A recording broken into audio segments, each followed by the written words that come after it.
Francis Cabrel était l'invité d'Anne-Elisabeth Lemoine dans l'édition de C'est à vous proposée ce jeudi 15 octobre sur France 5. Les violences conjugales et la situation des restaurants après le couvre-feu décidé la veille par Emmanuel Macron ont alimenté une édition massivement suivie. Semaine très stable en audience après l'intervention de Jean-François Piège sur ce nouveau coup de massue pour les restaurateurs. Le chanteur sudiste fait la promotion de son nouvel album à l'aube revenant, le 14e du nom, après 5 ans d'absence. Jacques Dutronc, à qui Francis Cabrel a dédié l'un des titres de son opus, a réagi dans une vidéo et s'est dit très touché par l'initiative.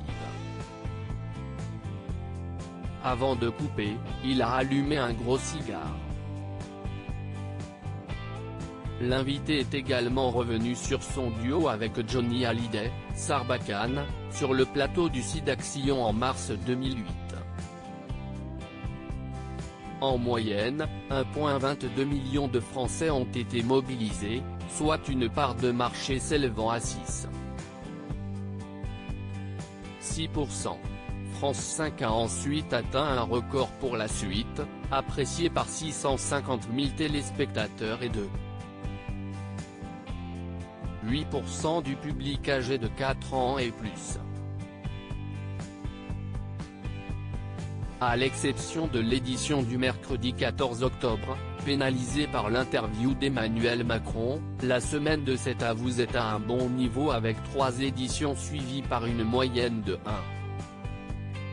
1,23 million de fidèles, correspondant à une part de marché s'élevant à 6%.